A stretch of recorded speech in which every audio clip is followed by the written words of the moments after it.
Today, I'm really excited to invite onto the show Kevin Streater. Kevin is an innovator, a guy who is always out there learning new things and taking what he's learned and incorporating it into how he runs his training business and his training operation.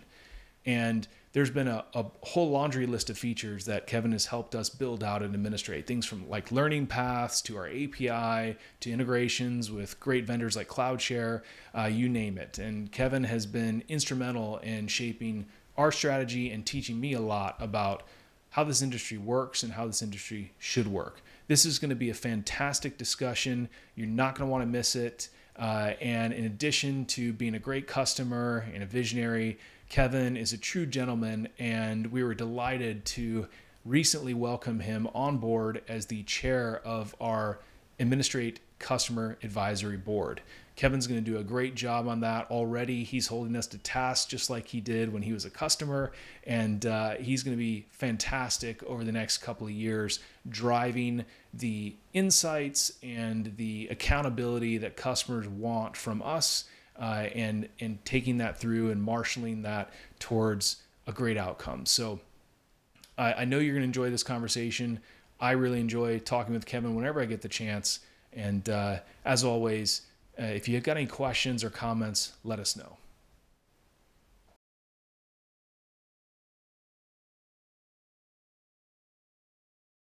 I know things are getting easier, but I've always been at the leading edge of technology where it's always a bit difficult and you need some hands-on experience. You need some just to learn the product.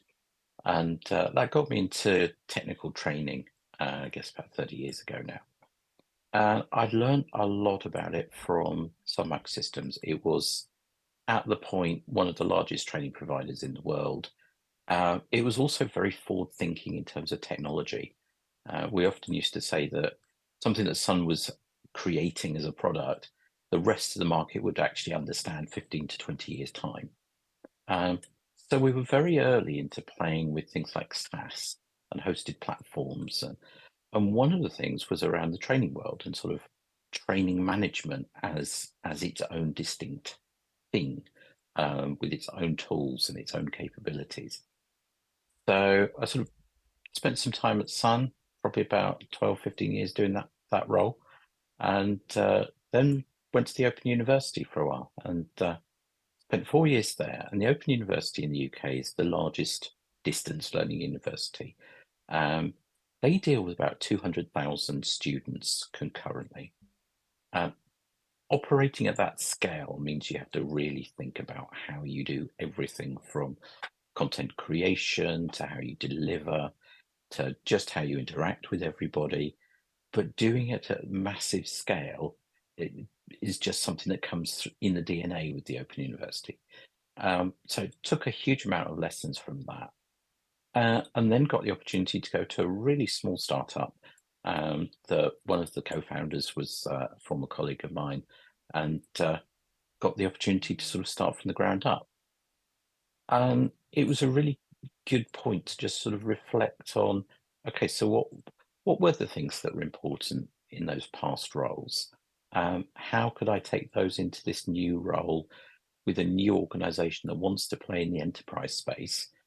Um, you don't typically have companies that are sub 100 people acting like they know how to work with Fortune 500 companies. But that's what we wanted to do, and that's where we started from. So I guess all my past experience sort of fed straight into that and led to a really successful sort of 11, 12 years with Fortrop.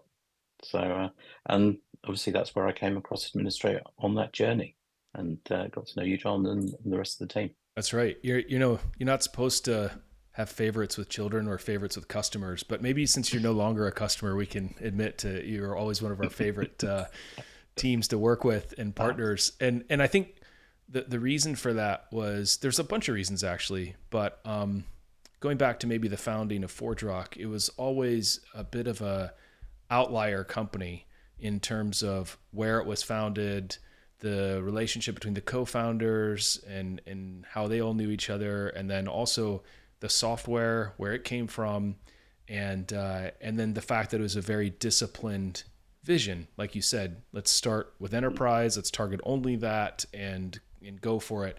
So, maybe just talk a little bit about how unusual, I guess, ForgeRock in a good way was, and just from even the beginning. Yeah. It all came out of Oracle's acquisition of Sun. Sun was getting very, very much into open source. It had always been a big contributor to the open source community in a lot of projects, and had a long-term vision to pretty much open source its entire software archive. Everything would be open source. In there was a lot of infrastructure software, so directory servers, email servers, web servers in those days. It's like a lot of infrastructure stuff. It was all being open sourced, and at the time, a lot of enterprises were very interested in this type of model, particularly in financial services, where they wanted transparency about what was in the code. And that got Sun into a really interesting position where really the media companies with mission critical assets that had a lifetime that you could measure in minutes, whilst they still had value, or large customer facing organizations, that they needed this type of transparency with the software. They also needed customization and flexibility, and that was everything that Sun could offer. And when Oracle took over, all the projects got closed down, and a lot of customers didn't really understand. So that was where ForgeRock came in, was really the support organization to help these customers keep going. So from day one, it was very focused on high-end financial services, media, global organizations, high-end support requirements, deep technical skills needs. You don't normally get that on day one with 5 employees, but that's where we started from. So it's no surprise that we sort of were able to take it from that, and fortunately managed to take it all the way through to an IPO in just on 11 years.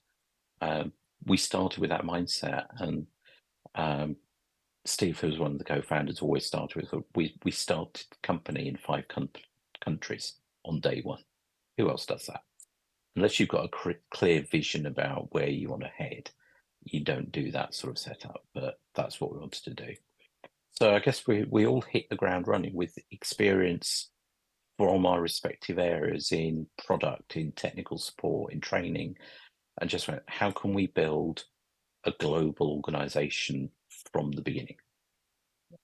Let's not just do a piece here and a piece there. Let's think global in everything we do. And I guess that's really become one of my longer term themes, is don't try and think of just sort of your little piece of the world as it is today. Think about, where would you like this to be? Where would you want it to be in 5, 10 years' time? We actually got the opportunity to do that. Not many companies do, but it really showed the benefit of making decisions early, and really think about what's critical early. And something I'd learned from Sun particularly was customer data is the most valuable thing you have. And in the training world, that's very much, okay, who are our students? Who do they work for? What classes have they been on? And did they do the follow-on class? And did they meet the prerequisites? And are they doing class number 3 on the learning path yet? That's all critical data, because that's how you get your students to learn and progress and use your software. But running a business on a spreadsheet can't let you do that. So you have to start bringing in some tools to help with that. And going to the market and looking for enterprise grade tools quickly became one of the things that we developed that as a skill really early. Is you need a support tool, so go to the market and find the best leading support tool in the world and go and deploy it quickly, even though you're probably the smallest client they've got. Yeah, right. Repeat across the whole of the organization.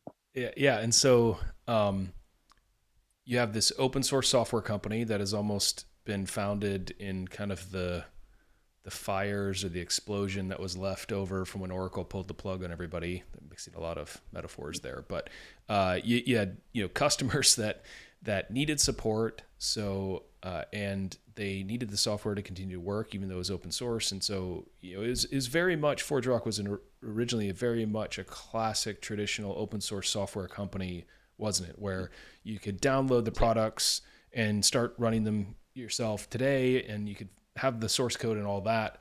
But in order to do that, and in order to really get the value and kind of peace of mind that a larger enterprise customer would want, ForgeRock was there to sell you training and support packages and so forth.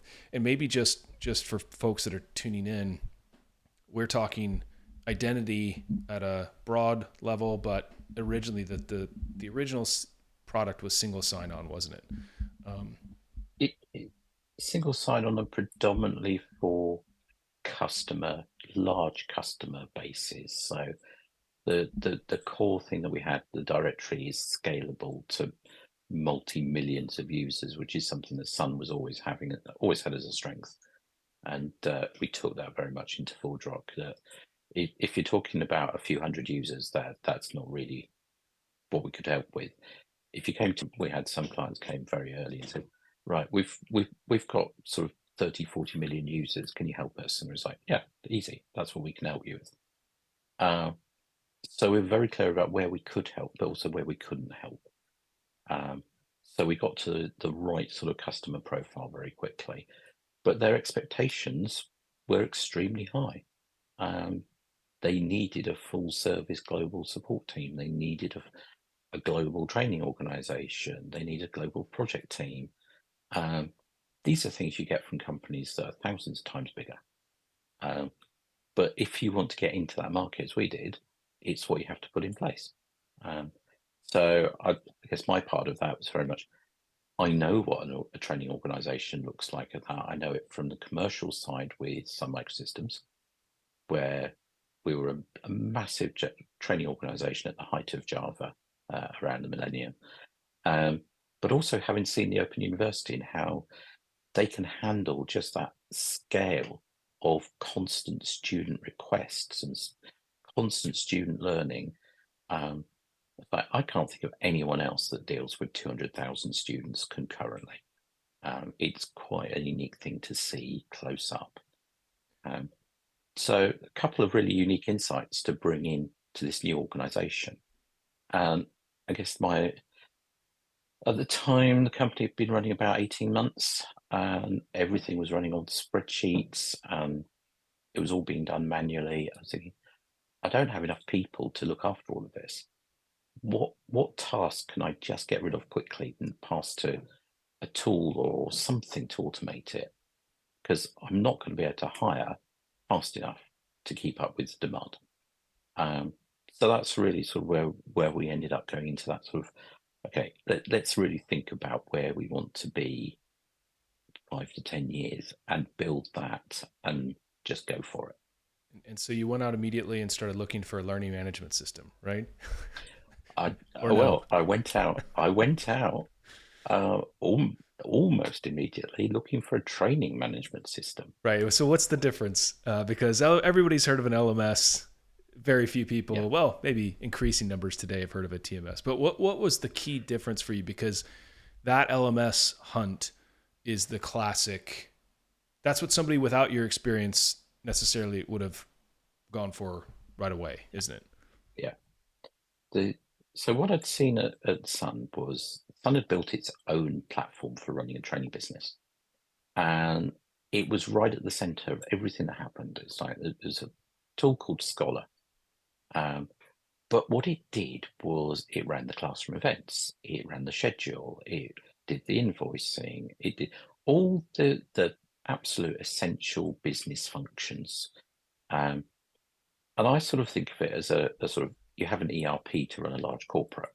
So you might have an Oracle or SAP or something, but something runs your organization.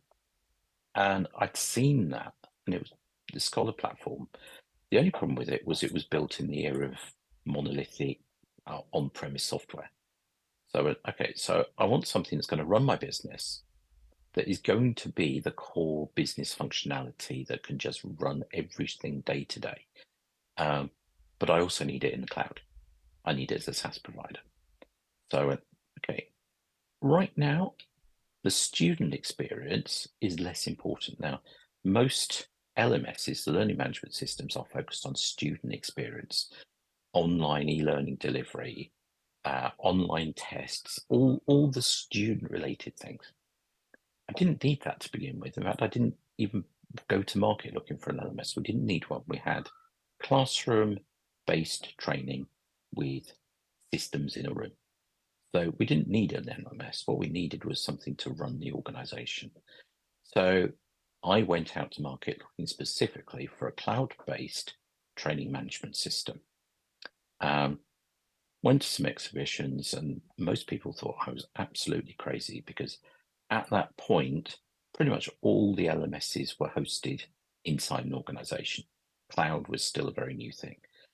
It wasn't for me because I'd already seen sort of cloud for the past 5, 6 years with Sun. So I knew that was the business model of the future. I knew I needed something to run the business that would do my invoicing.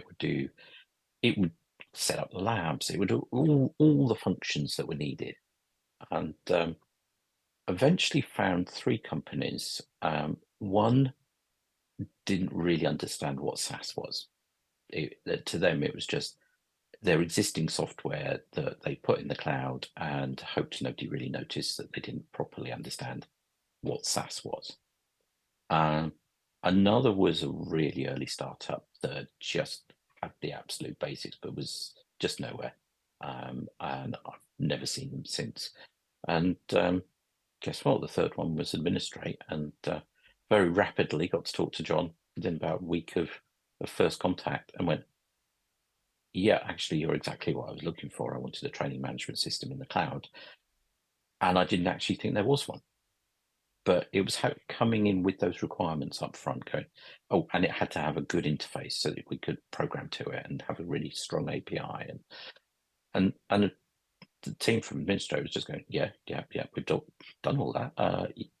Yeah, anything else? I was like, no, that's basically the vision of the future, and you've actually got it ready to go. And that was the starting point. But I've carried on thinking like that, and it's like every time having a product discussion, it's always okay. So are you now thinking about doing this? Just being as John said, I'm now chair of the customer advisory board, and I did a presentation to the advisory board on what could the training management system of the future look like. We actually need to start rethinking how we're doing things again. I was like, we're now in another era of technology. I'm now on my sort of third wave of training management systems. As you said, John, a lot of people haven't even heard what a training management system is yet. I'm thinking about the third generation of iterations of TMS platforms. So it's really nice to now be in that position where I've learned a lot from the past, but I'm also now looking very much to that worked, and now I need to look to the future. Yeah, totally. And I remember at the time it was interesting because Administrate, and a lot of folks are like, "Oh, you must be a new company. We haven't heard of you, except for the last 2 or 3 years." And it's like, well, actually, it's kind of almost a tale of 2 companies of Administrate, because at the time we were actually targeting small to medium-sized businesses, and when ForgeRock entered our sales pipe, then you fit squarely into the small to medium-sized business in terms of what you were looking to achieve at that moment. But then the rocket ship started, and ForgeRock was growing, and it was almost like from our perspective, seeing the value that we could deliver for a very complex global multinational company that is not going to go out there and throw hundreds of bodies at this training problem to scale it. Seeing the value that we could deliver opened my eyes to, hey, actually, we should probably be doubling down on this enterprise segment of customers to really help them, because you have all these problems of managing your classroom training and scheduling and planning and communicating and so forth when you're small, but every dimension of that gets multiplied out as you grow. And I think that's where you had a very unique view of what the future was going to look like based on the experiences at Sun. Because you're right, like Sun was always 10 to 15.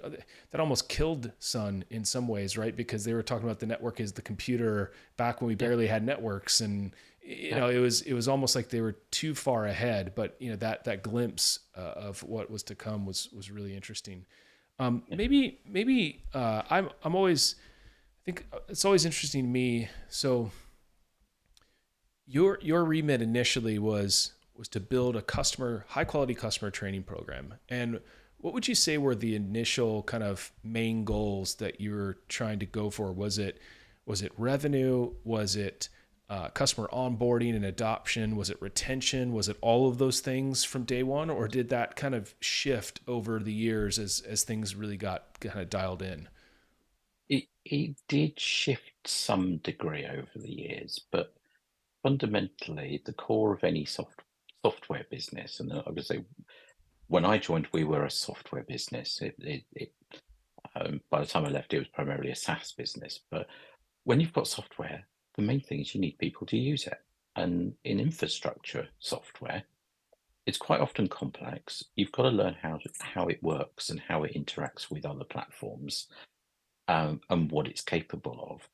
And if you can't get the users, so the implementers within the customers understanding how to get the most value out of the software, then you really don't have a customer base, because adoption is everything.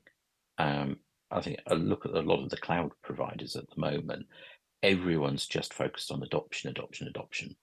Um, that's where we started from, and it almost didn't matter if we had a viable business, because we had the backing from the rest of the organization that it was so important to get people to the point where they could log in, do something useful, and see that they were adding value to their organization.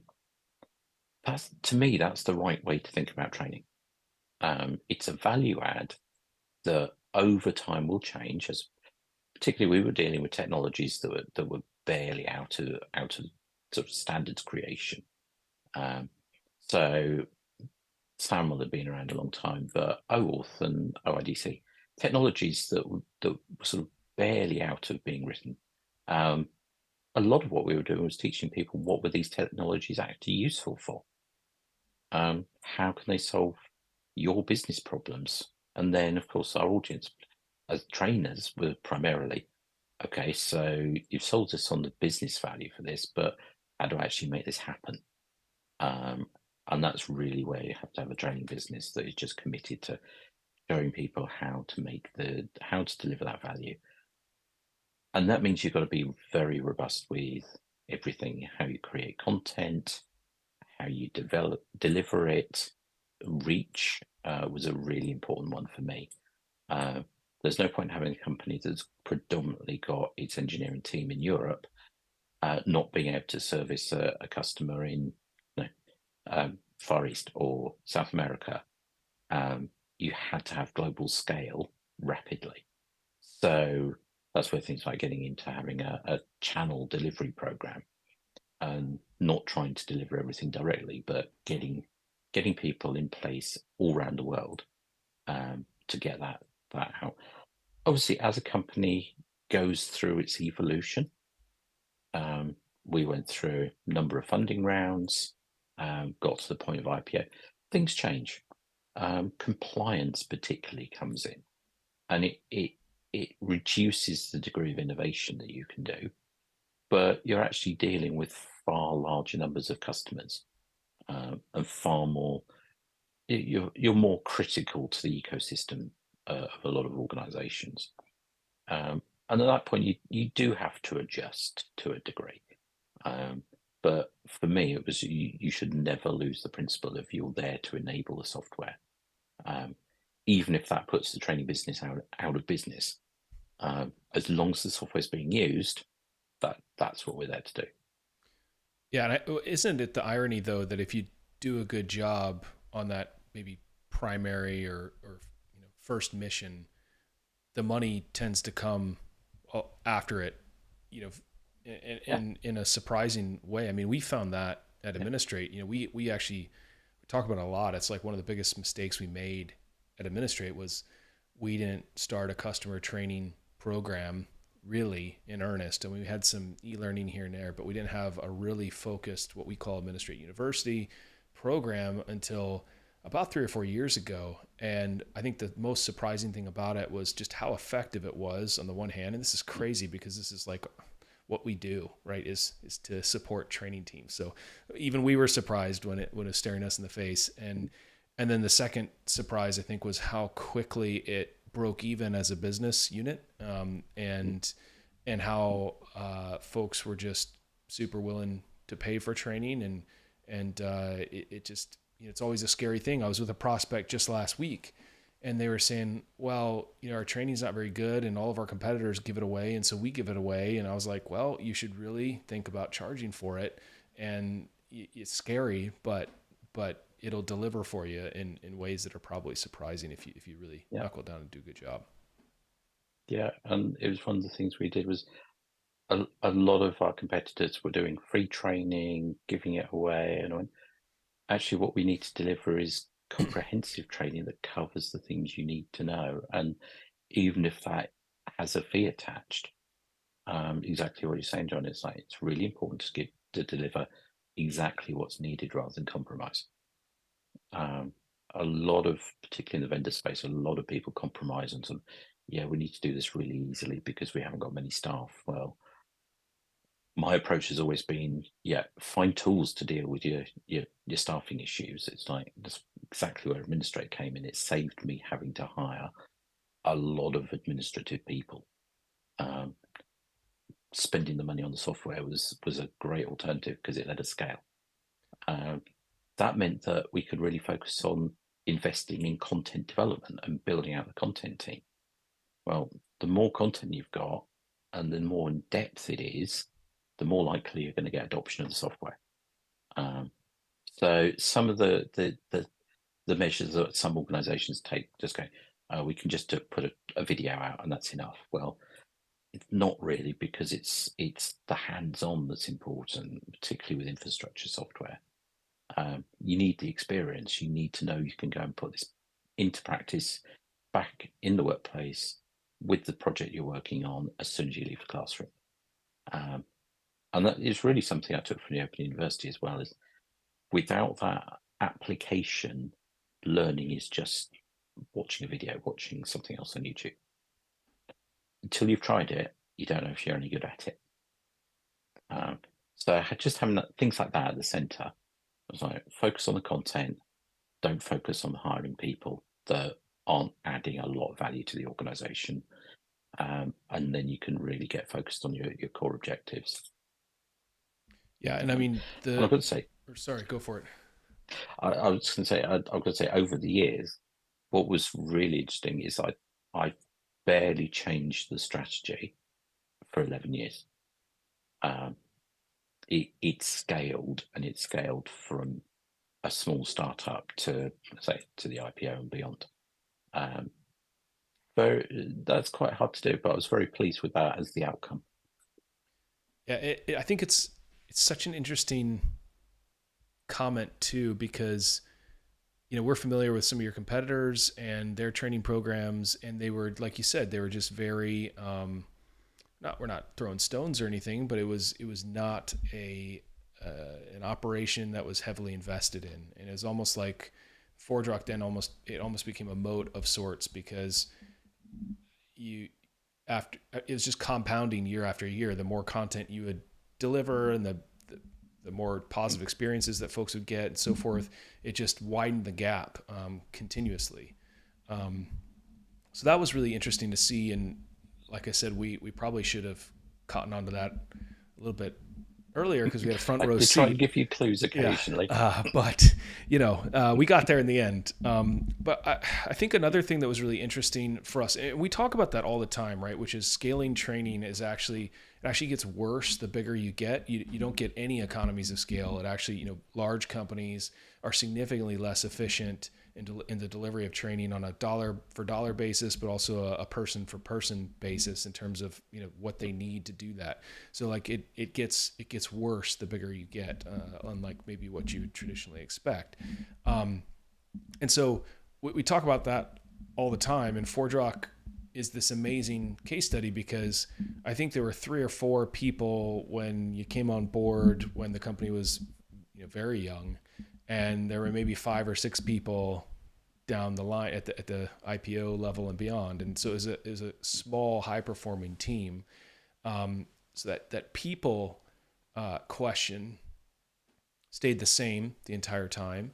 But the other interesting aspect for me was around you had new challenges coming up and you had new things that you wanted to do. And so instead of hiring people, like you were saying, you would tend to about every 6 months go on the hunt and go shopping, right, for some new tool or some new system. And then you'd call us and be like, you better make sure the API is working in that area over there. Or we've got a gap over here, right? And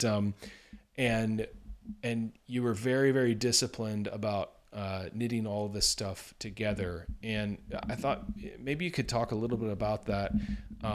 If folks rewind in their minds to like 2015, the iPhone had been out for a while, but it was 10 years ago almost. And in terms of like single sign-on and managing the identity of an employee, that was still a fairly difficult problem for a lot of organizations. Just they're using all this tech and they're hiring folks and they're saying goodbye to folks, and they need to make sure the access is consistent and clean across. And I remember at the time when you came on board, we didn't support single sign-on out of the box. And so I think that was project number 1. It might have even been part of the contract. I can't even remember. But we did that, and that was an interesting feature release because I'd say every customer today now uses that feature. And not only do we consume single sign-on from a major identity provider within the customer's IT, but often we act as a single sign-on provider to other applications within the learning ecosystem. So not to get too technical about it, but it's just very interesting how these core features of a platform, they really matter, and they then influence the shape of the solution that customers will kind of design. But maybe you could talk a little bit, Kevin, about how you just started going out and getting more and more tools to keep that team size small and efficient and innovative and so forth, and how you thought about that. Yeah. I guess there are 2 parts to it. One was, yeah, we needed to keep evolving the system. We needed to keep making it look more and more enterprise-like.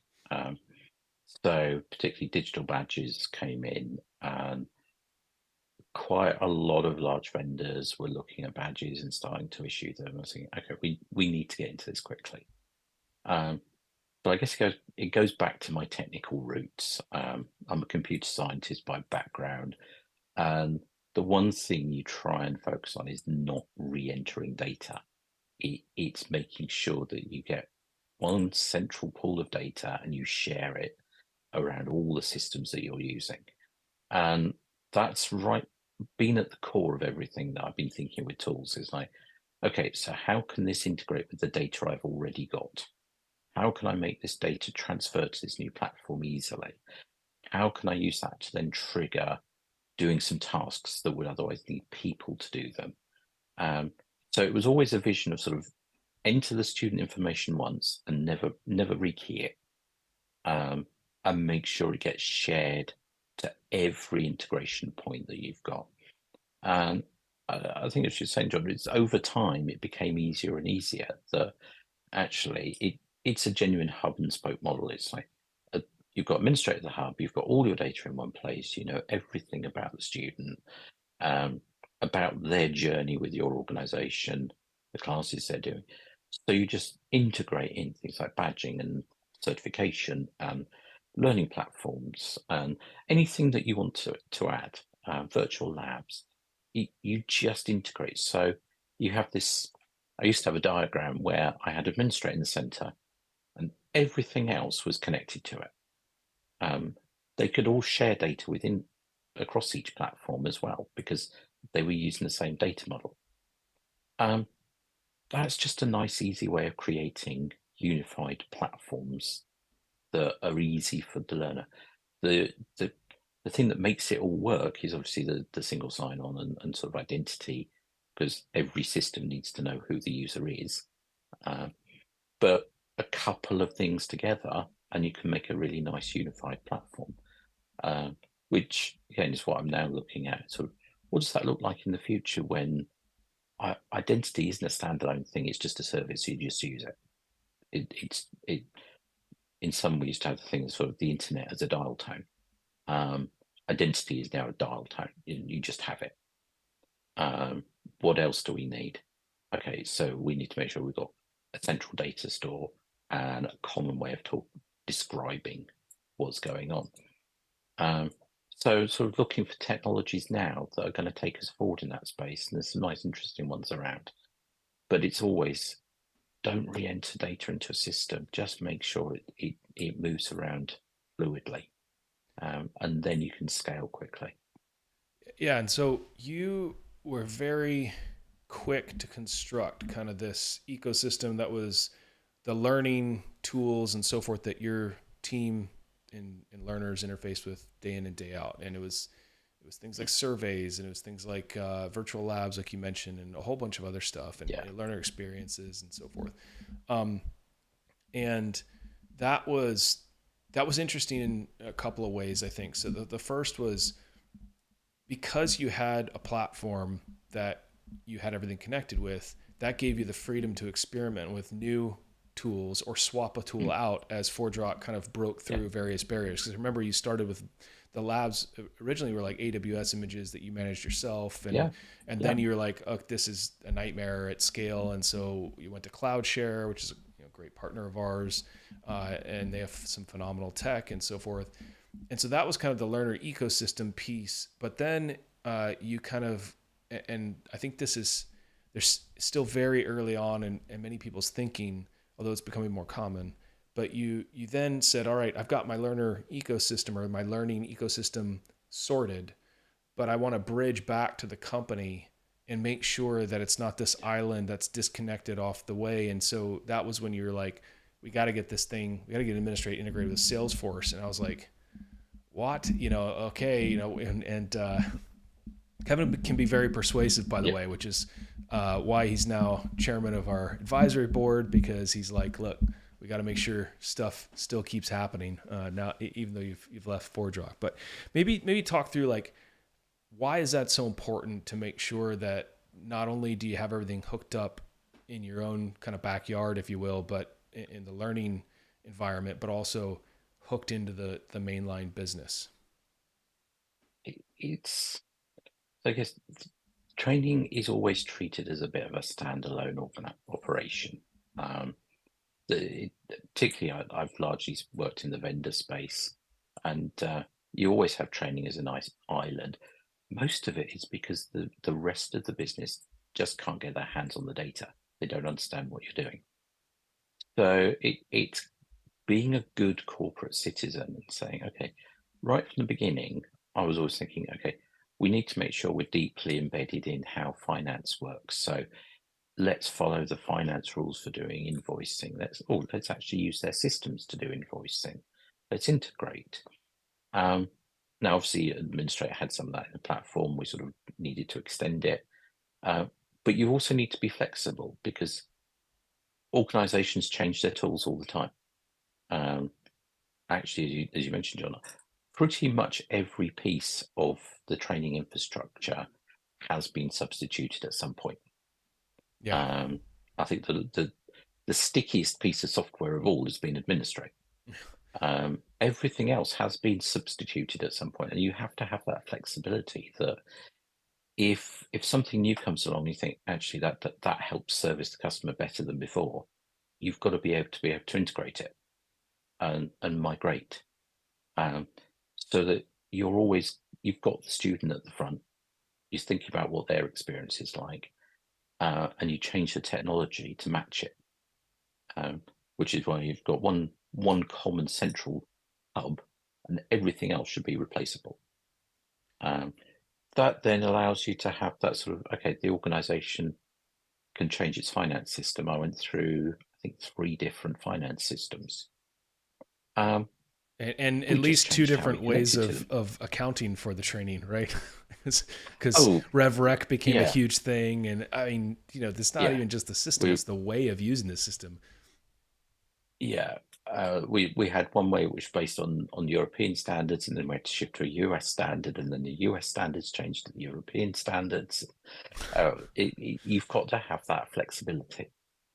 Um, that flexibility gives you the agility to scale. It also means that you can be a good corporate companion for everyone else. And if they need data or if they want to, it's accessible. You've thought about their needs. And really, a lot of training departments don't think of that up front. They think about, oh, how do I build the content? Well, it's just as important to remember you've got to pay for it, and you've got to make sure somebody's tracking the invoices. That's just as important as having the learner have a good experience.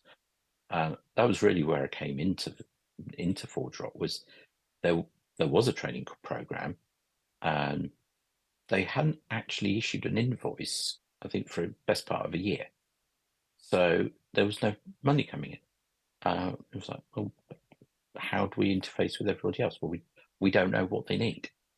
Like, no, that's actually not a good answer. You need to go and find out what they need, and then get your solutions to work with it. And that's very much what I did with you, John, and the Administrate team, was to say, right, here's the requirement. Can you help us meet it? And yeah, I think every one of those was a sort of, yeah, we're not quite sure what you're asking yet, but we'll work with you. And every time we ended up with a good solution, and that lasted. And I know there's still sort of some of the early solutions was still very much in place when I left. And I was like, yeah, sometimes it just works like that. Yeah, I cannot overemphasize enough how often the answer to the question of why aren't you doing more training? Why aren't you selling your training? Why isn't training treated as a priority? Almost always the answer comes back is we can't because the systems don't allow us, right? There is no way to sell it. There's no way to even list it to be for sale. And then if we were some magical way managed to sell this thing that we can't tell anybody about and that we can't get anybody aware of, we wouldn't know how to invoice it. And even if we did invoice it, we wouldn't know how to recognize the revenue. And it's like these structural fundamental problems that hurt the growth of businesses come about because the the form is following the lack of function, if you will. They just don't have a platform Yeah, that is designed to help solve that problem. And what yeah, I thought was, and we should go through it'd be fun to go through maybe the thing end to end to show people just exactly how this thing evolved. Um, but I remember there's kind of two interesting things for me. The first was ForgeRock was gearing up to go public for, was it 12 to 18 months, maybe a little bit longer, something.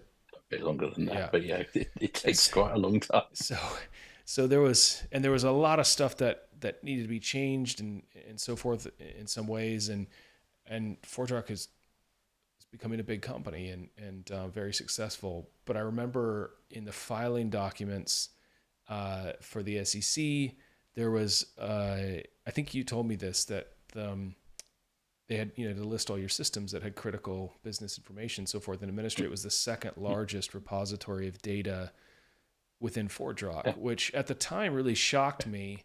I don't know why, but it just kind of like, wow, that's surprising. But maybe that shouldn't be so surprising to to us.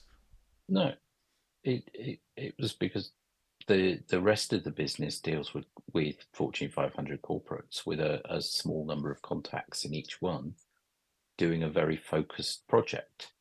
The training business, we're dealing with tens of thousands of contacts, because in one team you might have 4 to 6 people, and then you've got their replacements, and the the the number of contact points just scales, um, and it becomes a really important part of the business.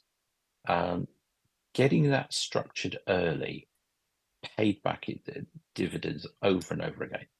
It was such a good thing to have done really early in the company's history.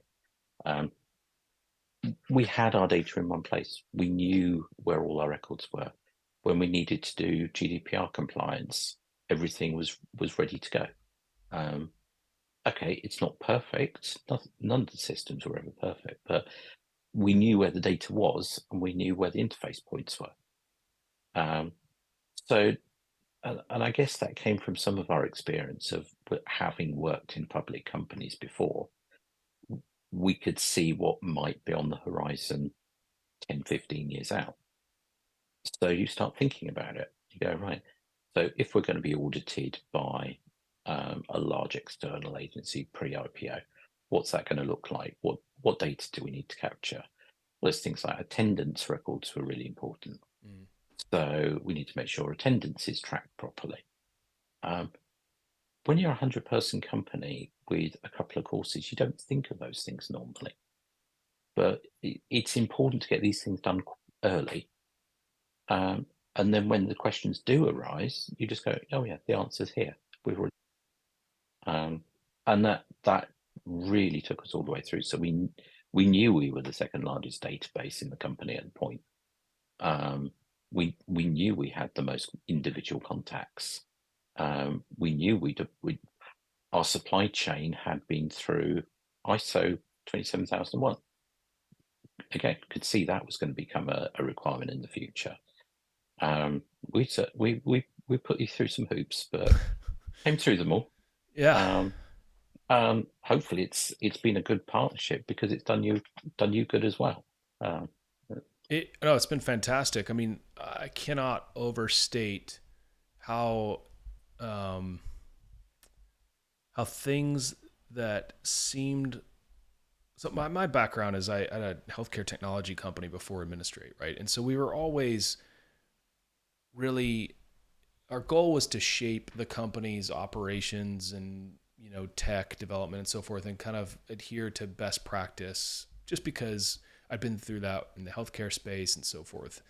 But when rubber hits the road and it's time to do an ISO 27001 certification, or then it was SOC 2 after that, or I think at the time SAS 70 type 2 or something, it's never fun to go through that. But having had a partnership with ForgeRock and having to go through that, because that was ForgeRock, we had to be part of that supply chain, has really paid off in spades for us. And in a lot of ways,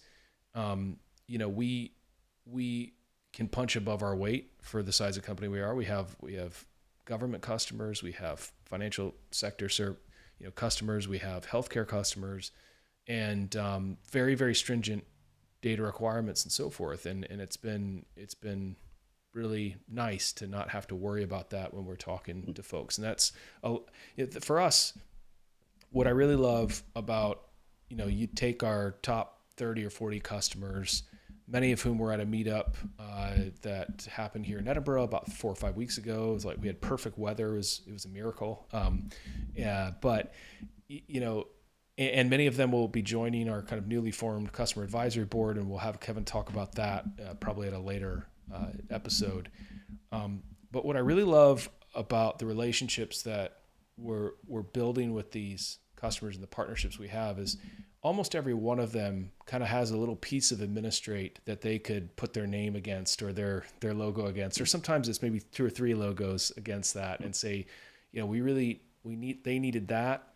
And then that becomes valuable for everyone. And that's how it's supposed to work if you do it right at SAS. And it's not always perfect, but Kevin, you and your team have your names against a whole bunch of things at Administrate, and some of them the team's still using today, but some of them you outgrew and found a different way to solve that problem, and that's what we like to see too. I guess maybe one of the final pieces, because we could probably talk for hours about this, is how important was. So I'm a geek, right? And you're a geek. We both have computer science degrees, and it was kind of like in the early days. It was like, well, of course, Administrate has an API because I want to see any vendor that I do business with have an API, and it's just like this moral imperative, right?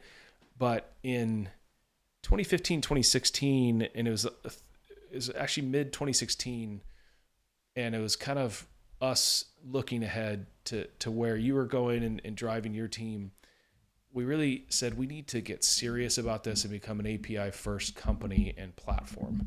And I think we downed tools for like 6 months on new features. It was pretty painful actually. And we said we're just going to focus on making sure that our API is, robust and so forth. And today, as a customer, you still get access to the same API that we use to build our own products. And that meant that there were a couple of times there where Kevin and his team actually built the feature that they needed a little advance of where we did, and then we would catch up and hopefully it'd be as good or better. But how important is that for you when you think about choosing a vendor or a partner when you're going on a journey that's going to scale like you did? It's absolutely essential because it's there are vendors that are true partners where you're innovating together, you're learning together, and it helps both organizations really to be really successful. There are other vendor relationships where it's just a one-way transaction and you buy something and you don't feel like you've had any contribution to what they're doing. Um, I guess at the point where we first came to Administrate, I was absolutely looking for the long-term partnership where, okay, you're a relatively small organization at the time, so were we, but you're on a path to grow. We were on the path to grow. Okay, we could help you with some aspects. You could actually help us with others. Um, that partnership is always something that I look for. And even the things I'm doing these days, it's like I'm looking for building value add partnerships because if it just becomes a transaction, then actually you could easily be substituted or go and find a better way of doing it. Um, but it helps the organization grow. It's like we scaled to being a global training business probably faster than anyone else had tried to do it. It was a combination of we had the right tools, really strong partnerships, and a view about what does good look like. Um, and I think that was shared. It's like you had a pretty clear vision about what Administrate was for. Okay, you've drifted off in a few directions. You come back, but you know where Administrate's heading. You know what you're there for, and you know how you deliver it. Great, that's very aligned. And when you get those aligned partnerships, it's fantastic because that's where innovation can really happen, and that's how you make a difference. Um, and if you're just in the process of just tuning the technology one more little step, you're not going to make big steps forward. And in a fast growth company, you can't afford just to make small steps. You have to every year or two you've got to be making some significant step forward in what you're doing, and it's going to be painful every time you do it. And that means you've got to have everybody that's critical on board with you. Um, if you don't, you're never going to make those big steps. And we did make several. Um, the business that I left looked absolutely nothing like the one that I came into. Um, every single piece of it had changed at some point. So you can't make the big strategic moves that you need to make without really solid, deep partnerships. And I think that's where I really value and appreciate becoming part of the customer advisory board. It's like I've learned a lot of how to work really well with you and the team. Sharing that, facilitating others to be able to do the same is now really important to me. It's like you want to make some big progress. Well, here's some things you can try that are going to really help you. And guess what? The team's right behind you. They'll get it.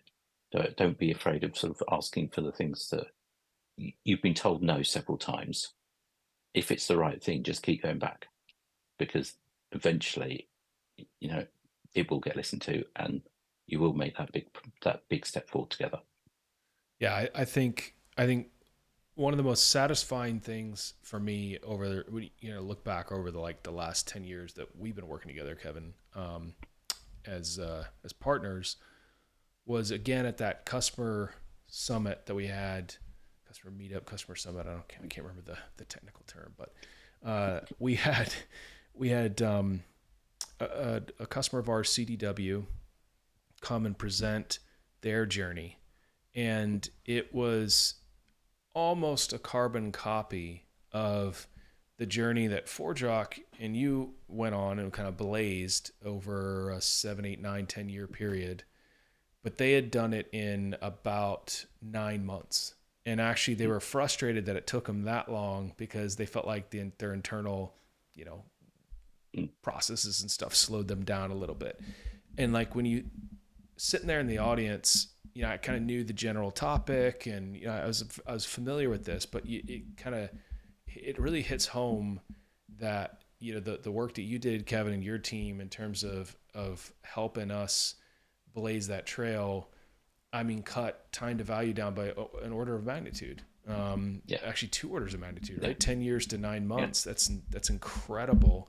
And I think that's what we're trying to do here is how do you help our customers really get to that value, make their companies and their organizations much stronger.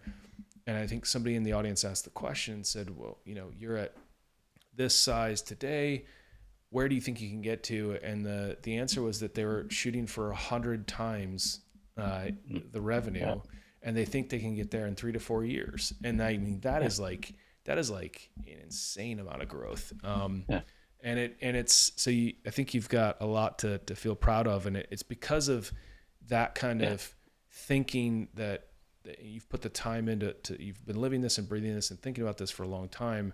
We were just delighted that you could come in and share the customer advisory board. We'll have a whole separate talk about that and what that means. But you know, you're going to be another voice to shoulder up alongside these folks that are solving these really difficult problems at scale. And we're really excited about that. Excuse me. I'm just going to say on the CDW presentation we saw, it was like, yeah, okay, if you've done that in 9 months, what could you achieve over the next couple of years? How can we all help you do that massive step that you're now set up for? That's proper progress. Yeah.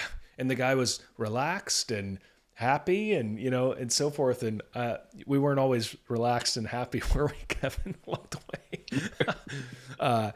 There were a few moments when I was kind of like, great, Kevin's calling me. You're sending the Slack around. You're like, why is Kevin calling me? It's like, oh, that's why. And but to your credit, I thought, you know, you've always been a gentleman, and your team have always just been fantastic. The people you've recruited in have been a real credit, and we've loved working with you and your team. So we're really proud of what you guys have done, because we feel like we had a small part to play. So and so yeah, that's why it's nice to be involved in the customer advisory board, because it's like, okay, I've been one side of the fence, being the difficult customer, pushing you hard. Okay, you've got lots of other customers. Let's see how we can help them sort of change their thinking and keep pushing you. Yeah. Because it's like you got a really good platform and a good future. You need the voice of everybody helping you shape that future. Yeah, absolutely. Well, I really appreciate your time.